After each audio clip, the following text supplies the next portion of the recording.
প্রথমেই কথা বলার সুযোগ তো আমি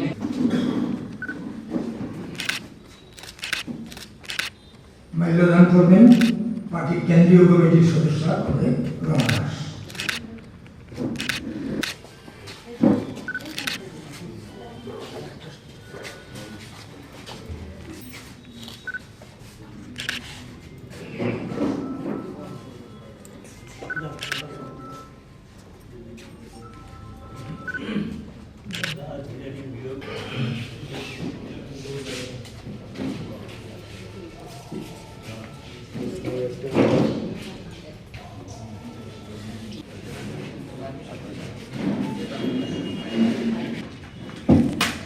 তরুণ দত্ত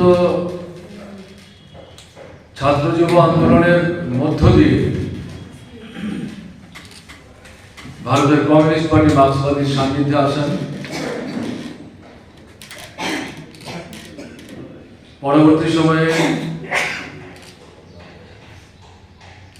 খ্যাত মজুরদের মধ্যে কাজ করবার জন্য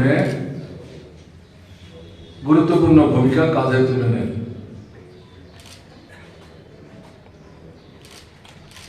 এবং আপনারা শুনছিলেন 2018 সালের পর আমাদের রাজ্যে ফ্যাসিস্ট সুলভ সন্ত্রাস আরএসএস এর নিয়ন্ত্রণে পরিচালিত বিজেপি সরকার নামিয়ে আনে। সারা ত্রিপুরাতেই এই আক্রমণ ব্যাপক ঘৃণ্য চেহারা গ্রহণ করে। তার মধ্যে জিরানিয়া মহকুমা ছিল অন্যতম। ব্যাপক আক্রমণ এই মহকুমার উপর নামিয়ে আনা হয়েছে। সেই পরিস্থিতিতে বিভাগের পূর্বতন যিনি সম্পাদক ছিলেন, আমাদের সাংগঠনিক নিয়ম শৃঙ্খলা অনুযায়ী পরপর 3 বার এটা কেন্দ্রীয় হোক, রাজ্য হোক, জেলা হোক, মহকুমা হোক, সম্পাদকের পদে যারা থাকেন তাদেরকে অব্যাহতি নিতে হয়। সেখানে নতুনভাবে সেক্রেটারির দায়িত্ব প্রতিপালনের জন্য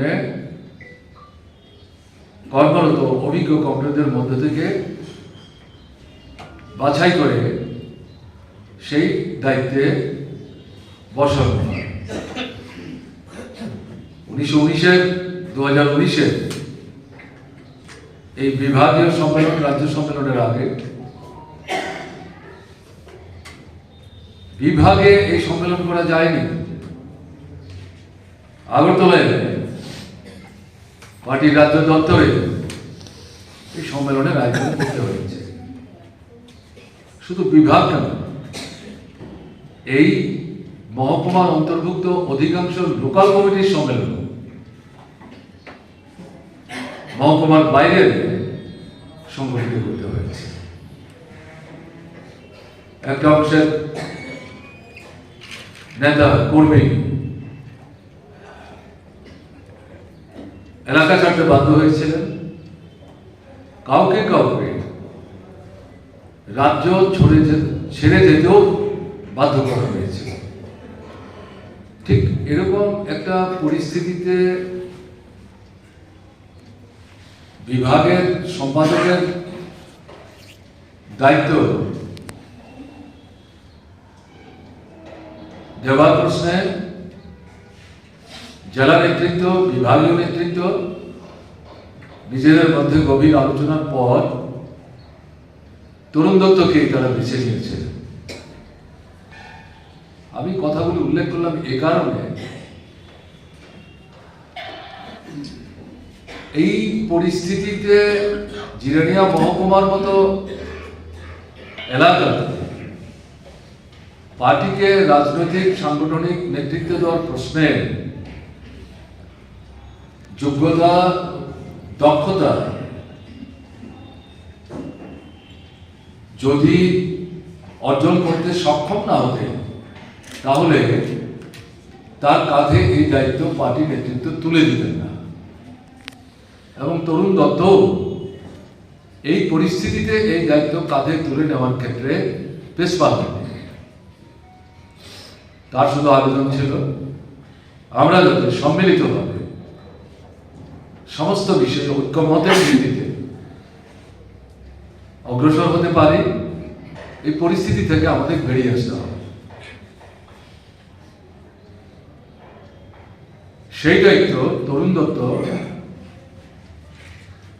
পালন করার ক্ষেত্রে যোগ্যতা এবং দক্ষতা স্বাক্ষর রেখে গেছে। কথা প্রয়োজনের অতিরিক্ত বলতে তিনি অভ্যস্ত ছিলেন না, পছন্দ করতেন না। আর যারা অপ্রয়োজনে সভায় বসে অতিরিক্ত কথা বলতেন, এটাও পছন্দ করতেন না, কিন্তু মুখ খুলে বলতে পারতেন না। তার মধ্যে প্রতিক্রিয়াগুলো লক্ষ্য করা যায় এবং ত্রুটি দুর্বলতা এর থেকে বেরিয়ে আসবার প্রশ্নে সবাই সম্মিলিতভাবে কিভাবে এগিয়ে যাওয়া যায় তার জন্য প্রতিনিয়ত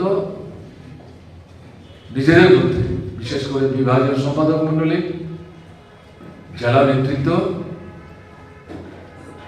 আলোচনা করে এগিয়ে যাওয়ার চেষ্টা করেছে।